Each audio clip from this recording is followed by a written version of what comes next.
நடுநாடியோடு கூடி நடமாடும் உருவே, நடராஜ நடராஜ நடராஜ குருவே.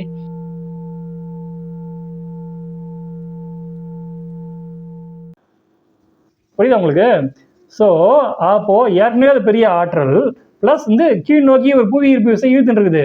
அப்போ இந்த கீழ் நோக்கி இருக்கிற அந்த புவி ஈர்ப்பு விசையோட அட்லீஸ்ட் 0.1% சதவீதம் நம்ம அதிகமான ஒரு ஆற்றலை கொடுத்தா தான் அது லைட்டாக கலம்பவே முடியும், ஸ்டார்ட் ஆக முடியும். புரியுதா உங்களுக்கு? இப்படி இருக்குது விஷயம். அதனால தான் இதெல்லாம் பற்றி எந்த டெக்னிக்கை பற்றி நான் பேசவே விரும்பலை. இந்த விஷயம்தான் குண்டலினி யோகம். உலகத்திலேயே தி டஃப்பான விஷயம் அந்த குண்டலினி யோகம் தான். நீங்கள் நினைக்கிற மாதிரி ஏற்றி ஆகிற விஷயம் கிடையாது. இது கரணம் தப்பினால் மரணம், அடுத்த செகண்ட் முடிஞ்சு போயிடும். அதெல்லாம் இதை தான் அந்த முக்தியின் ரகசியங்களில் 3 ரகசியங்கள் உங்களுக்கு சொல்லியிருப்பேன். என்ன சொல்லியிருப்பேன்? திருவாரூர், திரு ஆறு ஊர். ஸோ அதுதான் குண்டலினி யோகம் தான் அது. ஆனால் இந்த கலியுகத்தில் அதெல்லாம் கேட்டிங்கன்னா சாத்தியமே படாது.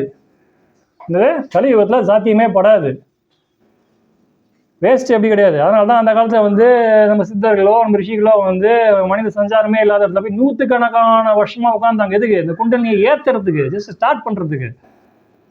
ஈஸியான ஜோக் கிடையாது நீங்கள் நினைக்கிற மாதிரிலாம். அது சும்மா ஒரு 100 ரூபா 200 ரூபா காணிக்கை கொடுத்துட்டு ஒரு 1000 ரூபாய் தட்சணை கொடுத்துட்டு டாயின் ஏறுற விஷயம் கிடையாது. அதெல்லாம் ஏறிச்சுன்னா எப்படி இருக்கும் தெரியுமா? இடி இடி இடி இடி இறங்கும் உள்ள, குறுகுறுன்னு எறும்பு விடுற மாதிரிலாம் இருக்காது. புரியுது உங்களுக்கு? அப்படி இருக்குது விஷயம். ஸோ இருக்கிறதுலே டஃப்பான ரூட் இது. அதனால தான் இந்த ரூட்டை பற்றி நான் பேசவே இல்லை, உங்ககிட்ட எக்ஸ்பிளைனே பண்ணல உங்களுக்கு. அப்போது 2வது ஒன்று சொல்லியிருப்பேன். என்னது? திருவண்ணாமலை. முதல்ல திருவாரூர்.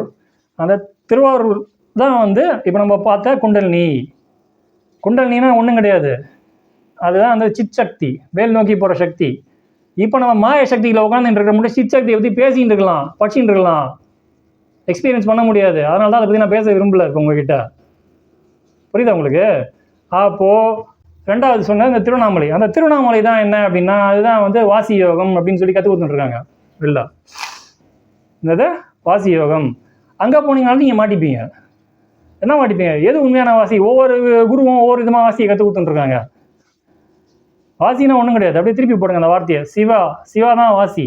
அப்போது இது சக்தியோட யோகம், அது சிவனோட யோகம். சக்தியோட யோகமே இப்படி இருக்குதுன்னா இப்போ சிவனோட யோகம் எப்படி இருக்குன்னு புரிஞ்சுக்கோங்க. நான் சொல்லவே வேணாம் அதை பற்றி, ஒரு வார்த்தை கூட அதை பற்றி ஃபர்தராக பேசக்கூட விரும்பலன்னா. அதனால தான் எந்த வாசியை பற்றி நம்ம பேச போகிறதில்ல. 3வது ஒரு விஷயம் பேசியிருப்பேன். என்ன விஷயம் பேசியிருப்பேன்? காசி, வாரணாசி. இருக்கிறதுலேயே முக்தியை ஈஸியாக அடையலாம். நம்ம இறக்கும்பொழுது நம்ம எண்ணம், கவனம், விழிப்பு, அதை 3த்தையும் அந்த திருவேணி சங்கமமாகிய, அந்த 3 ஆறும் சேரும் இடமாகிய, அந்த வருணாவும் அசியும் சேரும் இடமாகிய, வார மற்றும் நெற்றி சேரும் இடமாகிய அந்த காசியில் நம்ம வச்சோம் அப்படின்னா நம்ம இந்த உலகத்துக்கு திரும்பி வரவானா. This is the shortcut of mukti அப்படின்னு சொல்லியிருப்போம். இதே வார்த்தை யூஸ் பண்ணியிருப்போம் உங்களுக்கு நான். அப்போது ஆனால் எனக்கு என்ன ஒரு ஆச்சரியம்னா, அந்த காணொலி அவ்வளோ ஆயிரக்கணக்கான பேர் பார்த்தீங்க. ஒருத்தர் கூட நம்ம காணொலியை பார்த்து நம்ம காணொலியில் இருக்கிற சந்தேகத்தை யாரும் கேட்க மாட்டீங்க. நம்ம பேசாத ஏதோ விஷயத்தை தான் என்கிட்ட சந்தேகமாக கேட்டுட்டு இருக்கீங்க, நேரடியாவோ மறைமுகமோ. எனக்கு ரொம்ப ஆச்சரியமாக இருக்குது. ஓப்போ நம்ம பேசுனது எல்லாமே ரொம்ப புரிஞ்சிடுச்சா?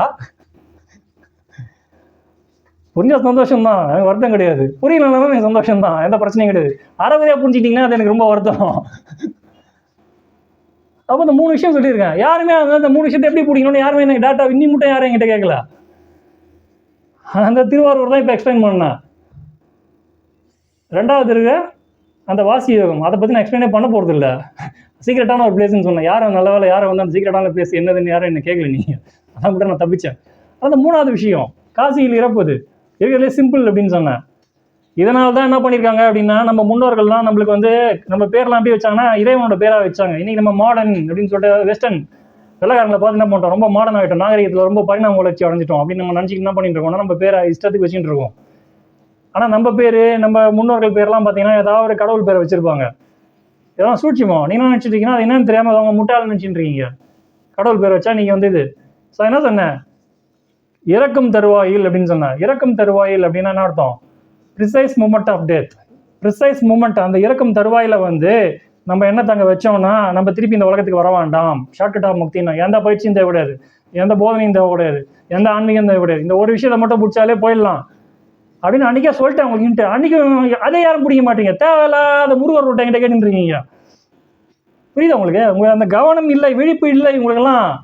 மாயைக்குள்ளே உட்காந்துட்ருக்கோம் நம்ம எல்லோரும். ஸோ அப்போ கடைசி ப்ரிசைட் மூமெண்ட்டில் பிடிக்கணும்னா கடைசியில் போய் பிடிச்சிட முடியாது. Precise moment of death. ஏன்னா யாருக்கு மரணம் எப்போ சம்பவிக்கணும்னு நம்மளுக்கு தெரியாது.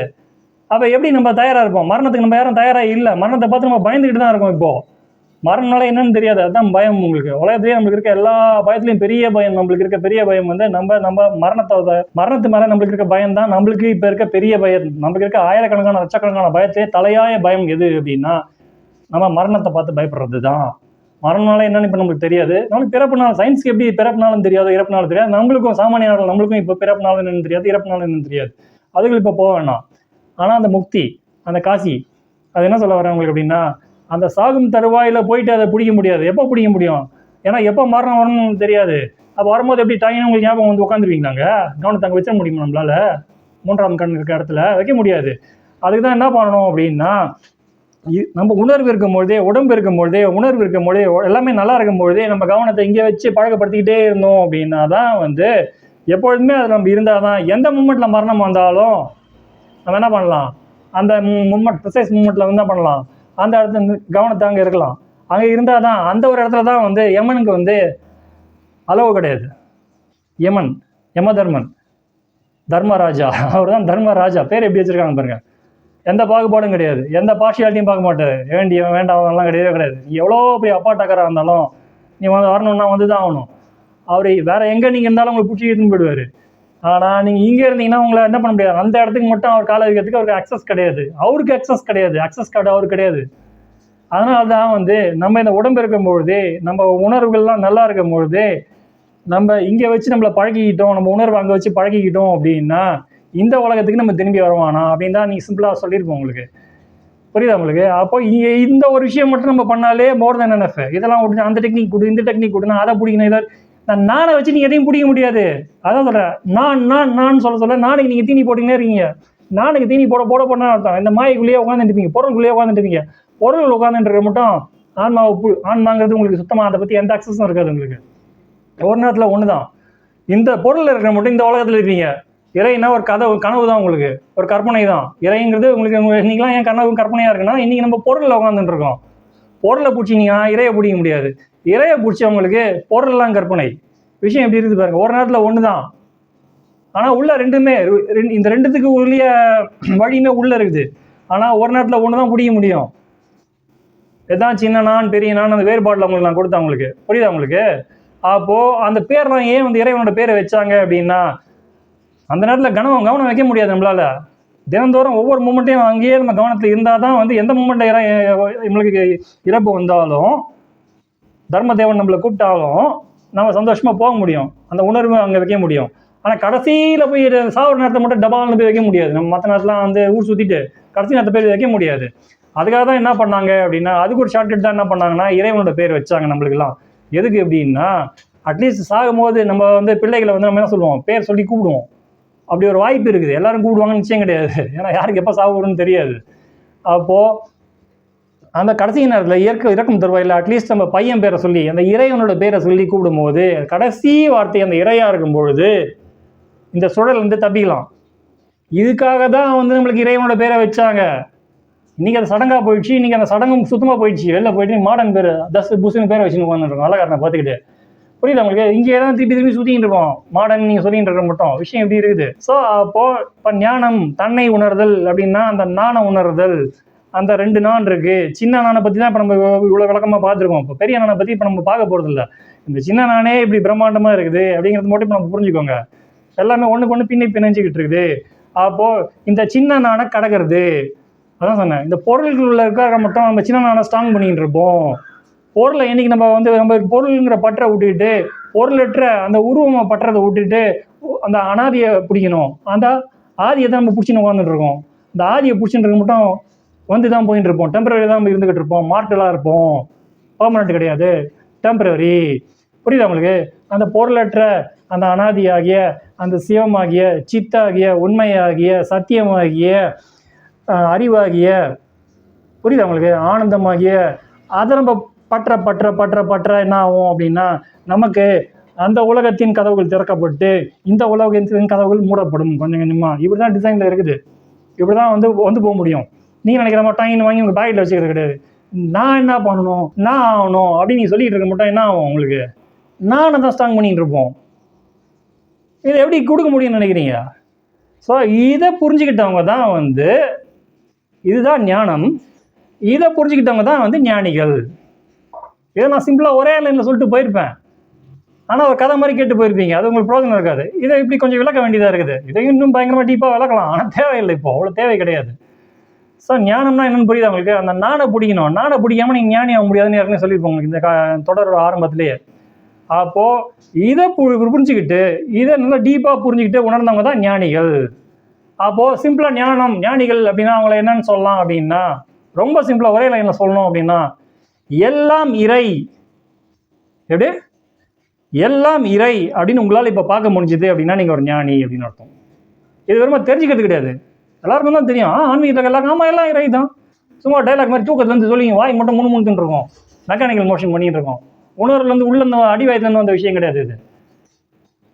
ஸோ இப்போ இந்த மூமெண்ட்டில் வந்து எல்லாம் இறைன்னு நம்மளால் பார்க்க முடிஞ்சதுன்னா நம்ம ஒரு ஞானி.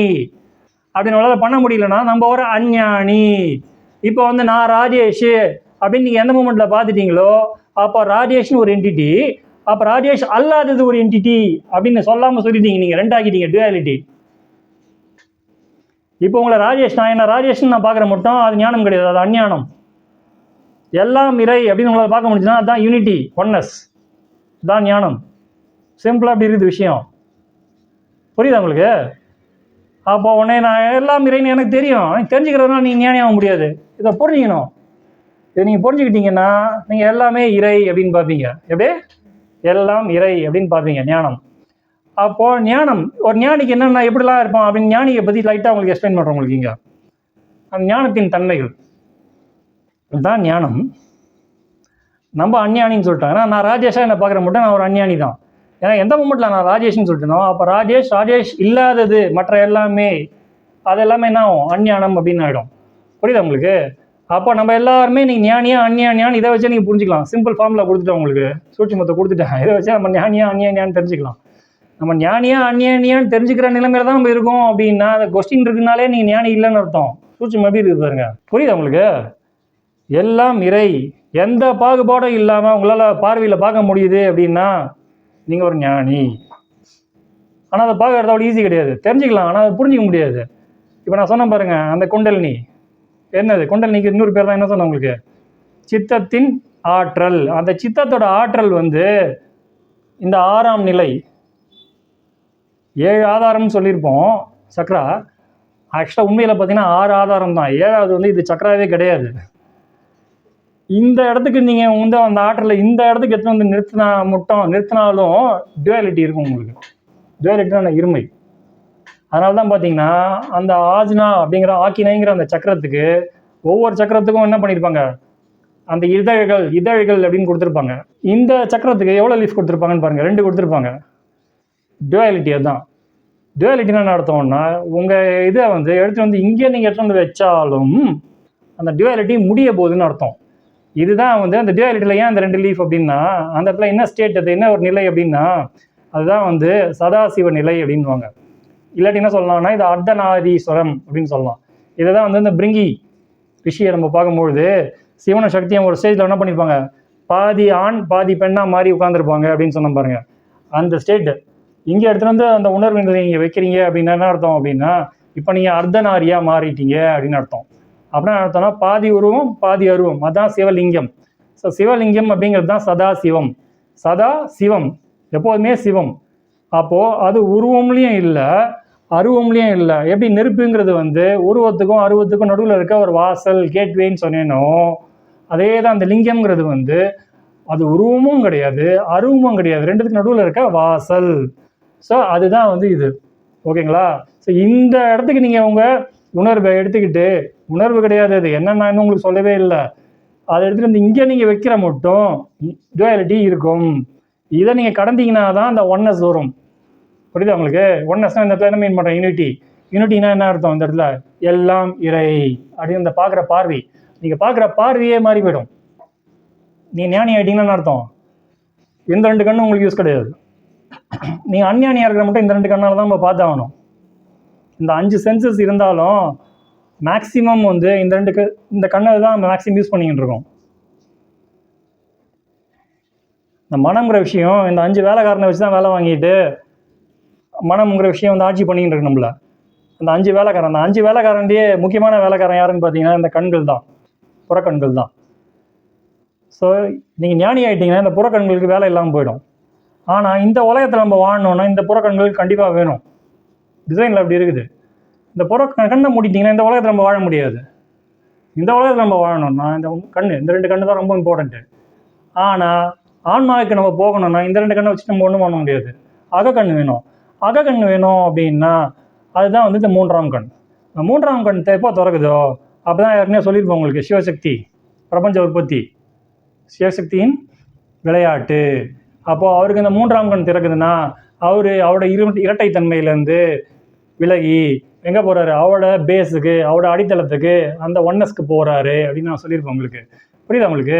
அதே மாதிரி நமக்கு என்றைக்கு வந்து இந்த 3ஆம் கண் திறக்குதோ அதுக்கு திறக்கிறதுக்கு முன்னாடி ஸ்டேஜ் மட்டும் இந்த இரட்டைத்தன்மை, இந்த டியூயாலிட்டி இருக்கும். அந்த டியூயாலிட்டி போயிட்டு ஒரு ஞானி வந்து இங்கேருந்து பார்ப்பான், ஒரு அஞ்ஞானிக்கு இங்கேருந்து தான் பார்ப்போம். இங்கேங்கிறது ஒரு கற்பனை தான். ஆனால் எனக்கு திறந்துருச்சு, கற்பனை பண்ணிக்கலாம். யாருங்களா? நான் எனக்கே சொல்கிறேன், உங்கள் கற்பனையில் நீங்கள் தான் ராஜா, நீங்களே கடவுள்னு கூட நீங்கள் சொல்லிக்கலாம். யார் உங்களுக்கு தடுக்க போகிறா? ஆனால் அது உண்மை கிடையாது. மனதுக்கும் உண்மைக்கும் 180 டிகிரி ஆப்போசிட்டுன்னு சொல்லிக்கிட்டு இருக்கேன் அப்போதுலேருந்து திருப்பி. மனதுக்குள்ளே உட்காந்துக்கின்னு நான் மாயை கடந்துட்டேன்னு சொல்கிறது தான் பெரிய மாயை, மெட்டா. ஓகேங்களா?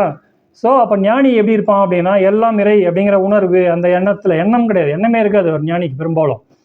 மனதை கடந்த நிலை அது. ஓகேங்களா? ஸோ ஒரு ஞானி எப்படி இருப்பான்?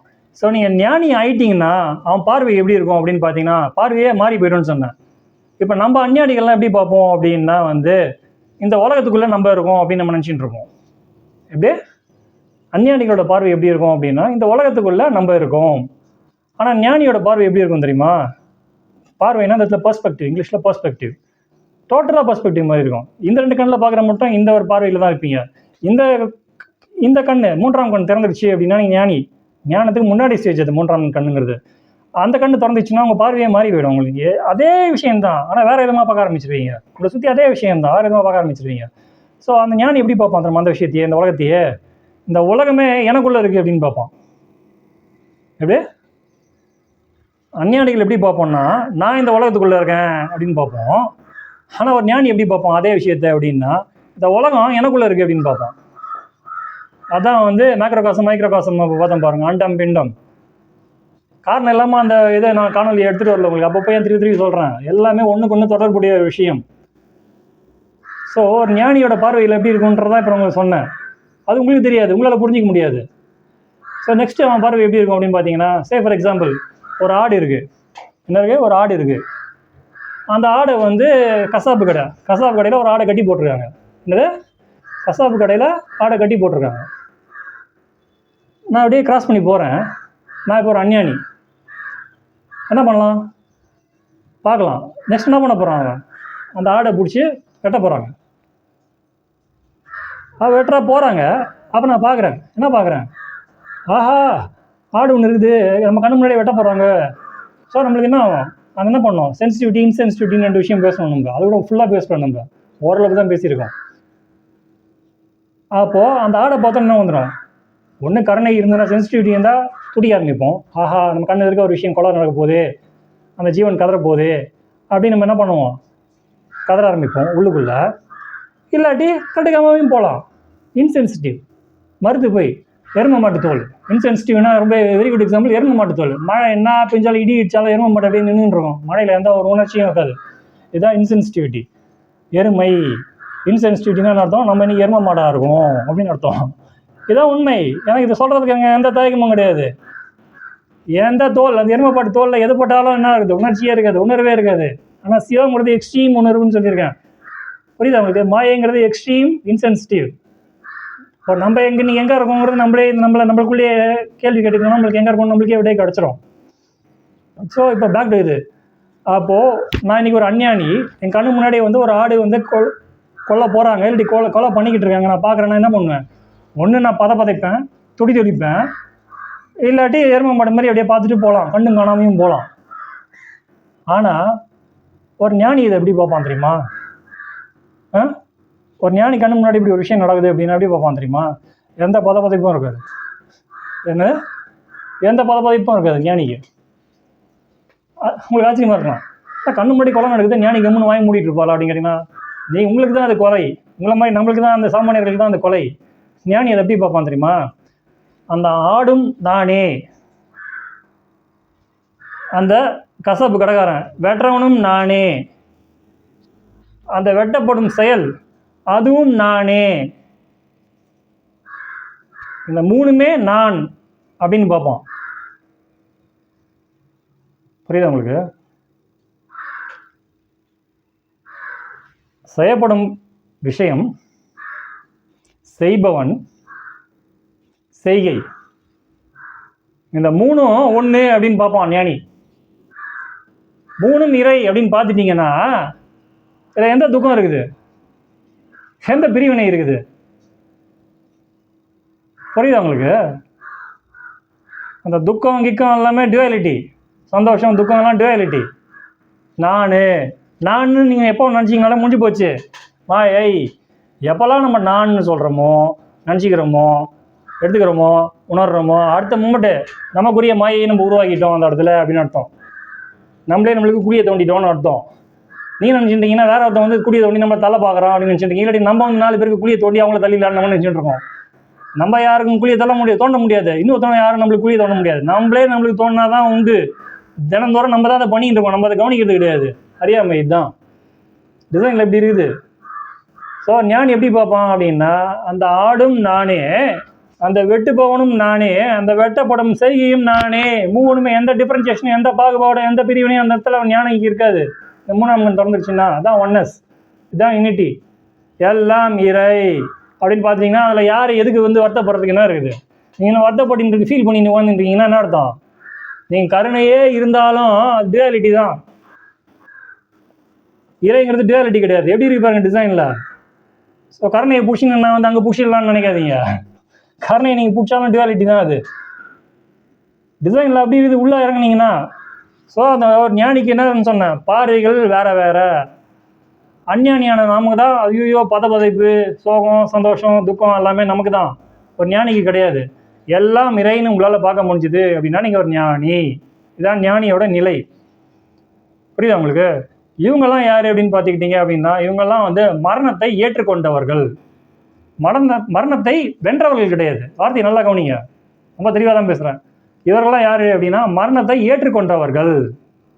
யாரோட மரணத்தை? தங்களோட மரணத்தை ஏற்றுக்கொண்டவர்கள். இப்போ நம்மலாம் பார்த்தீங்கன்னா சாமானியர்கள், நம்மளாம் அஞ்ஞானிகள். நம்ம இப்போ ஞானிகள் கிடையாது, நம்ம எல்லாருக்குமே தெரியும். அப்போது நம்ம அஞ்ஞானிகள். அப்போ நம்ம மரணத்தை ஏற்றுக்கிட்டோமான்னு பாருங்கள். நம்ம மரணத்தை சந்தோஷமாக வாங்க அப்படின்னு 2 கையை கூக்கி வந்து எப்போ வேணா நீ வாப்பான்னு நம்ம இப்போ சொல்கிறதுக்கு தயாராக இருக்குமா? நம்ம மரணத்தை நம்ம ஏற்றுக்கல. அது வரக்கூடாது, அது எவ்வளோ தள்ளி போட முடியும், அது வர விடாமல் பார்த்துக்கிட்டோம்னா ரொம்ப நல்லதுன்னு தான் இன்றைக்கி நம்ம நினச்சிக்கிட்டு இருக்கோம், நம்பிக்கிட்டு இருக்கோம், ஆசைப்பட்டுக்கிட்டு இருக்கோம், விருப்பப்பட்டுக்கிட்டு இருக்கோம் டீப்பில். ஆனால் ஞானிகள் வந்து அப்படி வந்து அவாய்ட் பண்ண மாட்டாங்க. அவங்க என்ன பண்ணுவாங்கன்னா 2 கையை கூப்பி மரணத்தை தழுவத்துக்கு தயாராக இருப்பாங்க. மரணத்தை ஏற்றுக்கொண்டவர்கள்னா வென்றவர்கள் கிடையாது. வார்த்தையை ரொம்ப தெளிவாக தான் நான் இங்கே யூஸ் பண்ணுறேன். அப்போ ஏற்றுக்கொண்டவர்கள்லாம் என்ன அர்த்தம்னா, அவங்க மரணத்தையே வந்து அவங்களுக்கு 6 மாதத்துக்கு முன்னாடியே வந்து தெரிய ஆரம்பிச்சிடும். அஞ்ஞானிகளுக்கு எப்போ மரணிக்க போகிறோம் அப்படின்னு தெரியாது. இன்னும் மரணம் அடைஞ்ச பிறகு எக்ஸ்ட்ரீமாக பற்றதில்லை நம்ம இருந்தோம், அந்த உலக பற்றதில்லை இருந்தோம்னா மரணம் அடைஞ்ச பிறகு கூட என்ன ஆகும், நம்ம மரணிச்சிட்டோம் அப்படின்னே அவங்களால புரிஞ்சிக்க முடியாது. டிசைனில் அப்படி இருக்குது. எக்ஸ்ட்ரீம் பற்றதில்லை நம்ம இருந்தாலும் என்ன ஆகும், மரணம் அடைஞ்ச பிறகு கூட ஐயோ நம்ம மரணம் அடைஞ்சிட்டோங்கிறதே நம்மளால ஏற்றுக்க முடியாது. அந்த மாதிரி நிலையில் தான் அந்த மரணம் அடைஞ்ச பிறகு அந்த இடத்துல இருக்கும். இப்போ அதுக்குள்ளே இப்போ போகணும். ஆனால் ஞானம் அடைகிறவங்களுக்கு எப்படி இருக்கும், ஞானம் அடைஞ்சவங்களுக்கு எப்படி இருக்கும் அப்படின்னு பார்த்தீங்க அப்படின்னா, அவங்களோட மரணம் வந்து அவங்களுக்கு 6 மாதத்துக்கு முன்னாடியே வந்து தெரிவிக்கப்படும். அது மட்டும் இல்லாமல் அவங்க வேணா அது என்றைக்குன்னு அவங்களே சூஸ் பண்ணிக்கலாம். என்றைக்கு எங்கே எப்படி வேணும் அப்படின்னு அவங்களே என்ன பண்ணிக்கலாம், அதை ஃபிக்ஸ் பண்ணிக்கலாம். இந்த ஆப்ஷன் தான் உங்களுக்கு கொடுக்கப்பட்டிருக்கு. ஓகேவா? நமக்குலாம் கொடுக்கப்படல.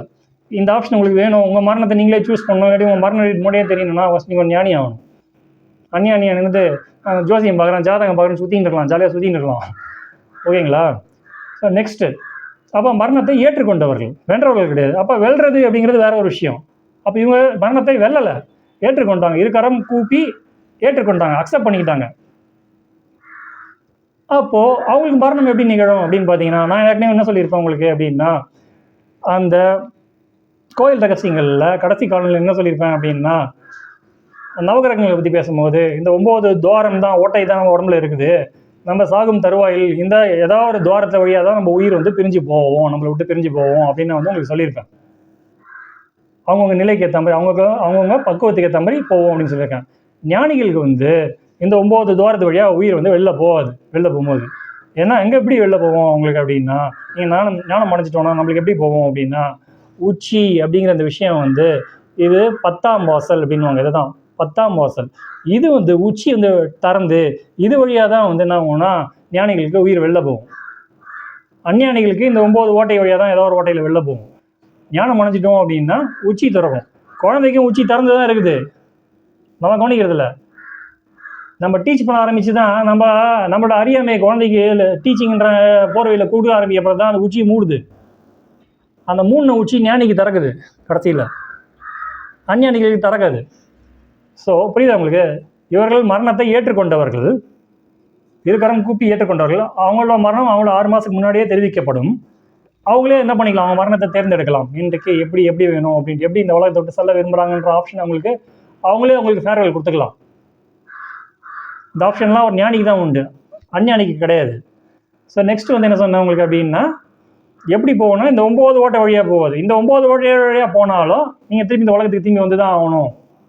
ஸோ இந்த உச்சி திறந்து 10ஆம் வாசல் வழியாக வெளில போச்சுன்னா இந்த உலகத்துக்குள்ளே நம்ம திரும்பி வரணும்னு அவசியம் கிடையாது. அதான் அந்த இடத்துல சூட்சுமம். ஸோ அவங்களெல்லாம் என்ன பண்ண மாட்டாங்க அப்படின்னா, எரிக்க மாட்டாங்க, படுக்க வச்சு புதைக்க மாட்டாங்க. அடுத்தது அவங்களெல்லாம் என்ன பண்ணுவாங்க அப்படின்னா, முழங்கால் இட்டு சபலங்கால் போட்டு உட்கார வச்சு குழி தோண்டி அப்படியே உட்கார வச்சுருவாங்க. உட்கார வச்சு அப்படியே புதைச்சிருவாங்க. இன்றைக்கி ஞானி இல்லாதவங்களே அப்படி பண்ணிகிட்டு இருக்காங்க. அது ஒரு காமெடி, அதுக்குள்ளே இப்போ நான் போக வேணாம். ஸோ எதுக்கு அவங்கள அப்படி உட்கார வைக்கிறாங்க? அவங்களுக்கு மட்டும் ஸ்பெஷலாக வந்து அவங்க பாடி இறந்த பிறகு அவங்க உடம்பை வந்து ஏன் அப்படி பண்ணுறாங்க அப்படின்னு பார்த்தீங்கன்னா, அதுக்கும் காரணம் இருக்குது. ஸோ நம்மலாம் இறந்தோன்னா படுக்கை போட்டு பாடை கட்டி கூப்பிட்டு போகிறாங்க. அங்கே போய் குழி தோண்டி புதைக்க போகிறாங்க. அது எந்த மாதிரி இருந்தாலும் புதைக்க போகிறீங்க, இல்லாட்டி எரிக்க போகிறீங்க. இல்லாட்டி 3வது ஒரு விஷயம் இருக்குது, உடம்பை துண்டு துண்டாக வெட்டி கழுகுக்கு வந்து இரையாக்குவாங்க. அப்படி ஒரு ஸ்டைலும் இருக்குது, அதுக்குள்ளே இப்போ போவானா. ஸோ நம்மளை பாடை கட்டி படுக்கை போட்டு எடுத்துகிட்டு போகிறாங்க. அந்த பாடையிலையும் பார்த்தீங்கன்னா வந்து 7 இது கட்டியிருப்பாங்க. 2 மூங்கில வச்சுட்டு 7 நடுவில் கட்டையை வச்சுட்டு கட்டியிருப்பாங்க. ஏன்னு தெரியாது. அந்த 7 தான் அந்த 7 சக்கரம். நம்ம இந்த உயிர் கொடுக்கப்பட்ட காரணமே வந்து என்னன்னு சொல்லியிருக்கேன், நம்ம எதுக்கு படைக்கின் ரகசியமே என்னன்னு சொல்லியிருக்கேன். நம்மளுக்கு இந்த உடம்பு இருக்கும்பொழுது இறையை பிடிச்சிக்கிறது தான். அது இதுக்காக தான் நம்ம படைக்கப்பட்டிருக்கோம். ஒவ்வொரு வாட்டியும் அது கருவில் இருக்கும்போது நம்மளுக்கு தெரியும். கருவை விட்டு வெளில வரும்போது அந்த எண்ணங்கள் மெமரியை எடுத்துட்டாங்க அப்படின்னு நான் சொல்லியிருப்பேன் உங்களுக்கு ஏற்கனவே ஒரு காணொலியில். மரணம்ங்கிற வார்த்தைக்கு அர்த்தம் என்னன்னா, ரணம். மானா மிகப்பெரிய, பெரிய, மகா பெரியன்னு அர்த்தம். ரணம்னா என்ன, வலி வேதனைன்னு அர்த்தம். மிகப்பெரிய வேதனை, நமக்கு இருக்க மிகப்பெரிய வேதனை என்னன்னா நம்மளோட மரணம் தான். சாவு, செத்து போச்சு அப்படிங்கிறோம். செத்து போச்சு அப்படின்னு அர்த்தம். செத்து போல, சத்து போயிடுச்சு. நமக்குள்ள இருந்த சத்து எது கொண்டாந்து பார்த்துமே என்னது, நம்ம அகங்காரம், அந்த பிராணன், அது நம்மளை விட்டு போயிடுச்சு. ஸோ அந்த சத்து இருக்கணும். நம்ம இயங்கணும்னா அந்த சத்து வேணும், அகங்காரம் வேணும். அகங்காரம் இருந்தால் தான் வந்து பிராணம் இருக்கும். பிராணம் இருந்தால் தான் உடம்பு நல்லா இருக்கும். உடம்பு நல்லா இருந்தால் தான் ஆரோக்கியமாக இருப்பேன். புரியுதா உங்களுக்கு? விஷயம் ஒன்றுக்குள்ளே டிசைனில் எப்படி இருக்குது. ஸோ அப்போ செத்து போகல, அது சத்து போயிடுச்சு, காலமாகிடுச்சு, காலமாயிட்டார் அப்படின்னுவோம். காலமாயிட்டார்னா அர்த்தம் உங்களுக்கு கொடுத்த டைம் முடிஞ்சிடுச்சு, கொடுத்த டைமை நீ யூஸ் பண்ணலை. எதுக்கு? இறையை பிடிக்க நீ யூஸ் பண்ணல. அந்த வார்த்தையை எப்படிலாம் வச்சுருக்காங்க பாருங்கள், எவ்வளோ அறிவுபூர்வமாக வச்சுருக்காங்க பாருங்கள். ஸோ நம்ம அதெல்லாம் மிஸ் பண்ணிட்டோம். தவறிட்டாரு அப்படின்வாங்க. தவறிட்டார்ப்பா, நேற்று மட்டும் அந்த இருப்பேன், நீங்கள் தவறிட்டாரு அப்படின்னு அர்த்தம். என்னத்தான் தவறிட்டாரு? இறையை பிடிக்க தவறிட்டாரு.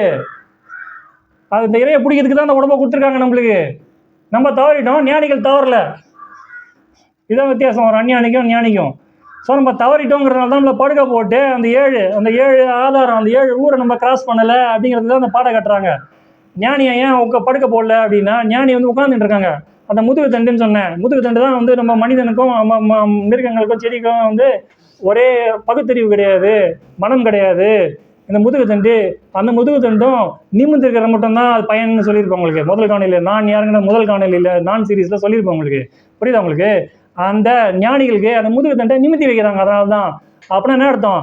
அவரு அந்த முதுகு தண்டை நிமித்தி அந்த முதுகு தண்டில் கீழே இருக்க சக்தியை தூக்கிட்டு போய் சிவத்தில் ஐக்கியம் பண்ணிட்டாரு அப்படிங்கிற அர்த்தம் தான் வந்து அவங்களை உட்கார வைக்கிறது.